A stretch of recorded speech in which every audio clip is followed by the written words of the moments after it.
معجزے کی حقیقت کیا ہے، معجزے سے ہمارا ایمانی تعلق کیا ہے،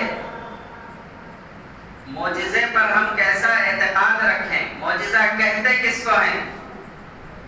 تو میں آسان زبان میں آپ کو سمجھا دوں کہ معجزہ کہتے ہیں کسی ایسے کام کے ہونے کو جو کام انسان کی عقل سے باہر ہو۔ معجزہ کسے کہتے ہیں؟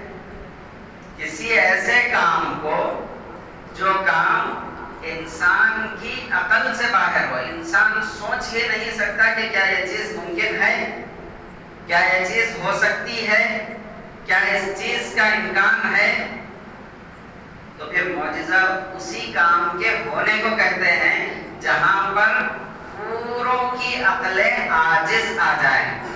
جہاں پر عقل عاجز آ جاتی ہے اسے معجزہ کہا جاتا ہے۔ اب اس کے بعد ہم اپنا ہتھیار ڈال دیں کہ ہمیں یہ بات اپنی عقل میں سمجھ نہیں آ رہی ہے۔ جب بات عقل میں سمجھ نہ آئے تو کوئی انسان اس بات کو مان سکتا ہے؟ کوئی انسان اس بات کو مان سکتا ہے جو سمجھ نہیں آ رہی ہو؟ تو پھر معجزہ اسی کو کہتے ہیں، اس بات کو ماننا جو بات ہمارے عقلوں کو سمجھ میں نہ آئے۔ اب معجزہ کیسے؟ تو معجزہ ہونے کے لیے ایک تو عام تعریف یہ ہے کہ کسی ایسے کام کا ہونا جو ہماری عقل سے باہر ہو۔ اب معجزہ ہونے کے لیے شرط یہ ہے کہ وہ معجزہ صرف اور صرف نبی کی بابرکت ذات کے ساتھ ہو۔ وہ کام نبی کی بابرکت ذات کے ساتھ ہو، نبی کے علاوہ کسی اور ذات کے ساتھ وہ کام ہو تو اسے معجزہ نہیں کہا جائے گا۔ تو معجزے کی تعریف کیا ہوئی؟ کسی ایسے کام کا ہونا جو نبی کے ساتھ لگا ہوا ہو، اس کام کو کرنے والے نبی ہوں، اور وہ کام بھی ایسا ہو جو ہماری عقلوں میں نہ آئے، اسے معجزہ کہتے ہیں۔ اب میں آپ کو معجزے کی تھوڑی تھوڑی تشریح کر دوں، تھوڑی تھوڑی مثالیں دے دوں کہ انبیاء تو دنیا میں بہت آئے ہیں اور اس پر روشنی ڈالنے لگے تو کافی لمبا وقت درکار ہوگا، تو میں ساری چیزوں کو چھوڑتے ہوئے ہمارے نبی آخر الزمان علیہ السلام کی ذات بابرکت کی طرف آتا ہوں۔ حضور کی زندگی میں نبی آخر الزمان علیہ السلام کی ذات بابرکت سے ایسے بے شمار کام انجام پائے ہیں کہ جس کو ہماری عقلیں سمجھ نہیں سکتی۔ ایک مثال اس کی یہ ہے کہ آج ہم بھی ہیں، آپ بھی ہیں، ہم بھی زندگی جیتے ہیں، آپ بھی زندگی جیتے ہیں، اور انبیاء بھی زندگی جیتے تھے، اور حضور نے بھی زندگی جی ہے۔ اب اس میں فرق کیا ہے؟ جب ہم زندگی جیتے ہیں تو زندگی کی ایک ضرورت یہ بھی ہوتی ہے کہ انسان چلے۔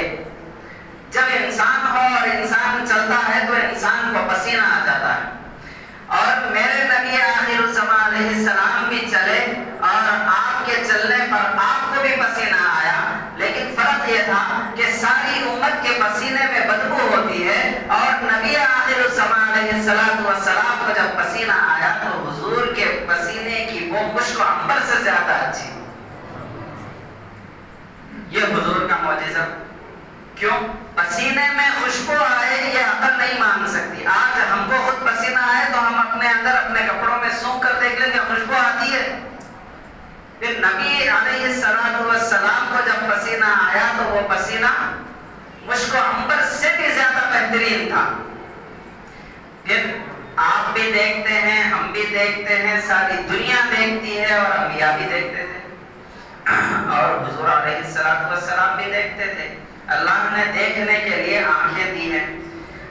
ہم دیکھتے ہیں تو صرف سامنے کا دیکھتے ہیں، ہم دیکھتے ہیں دیوار آ رہی ہے تو دیوار کے پیچھے کیا ہے کسی کو نہیں معلوم ہوتا۔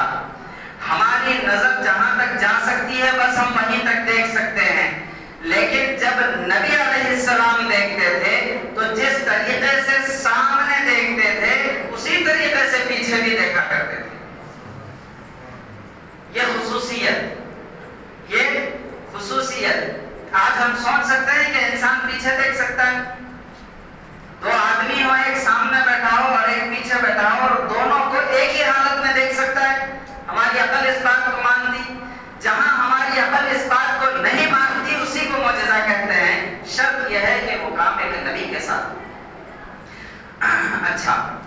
اگر کوئی کام ایسا ہو جو عادت کے خلاف ہو، جو عقل میں نہ آنے والا ہو، اور وہ کسی نبی سے نہیں بلکہ غیر نبی سے ہو رہا، تو جب غیر نبی سے ہوگا تو وہاں پر ہم ایک شرط لگائیں گے، وہ کام یا تو صحابی سے ہو، یا تو تابعی سے ہو، یا پھر اولیاء اللہ سے ہو۔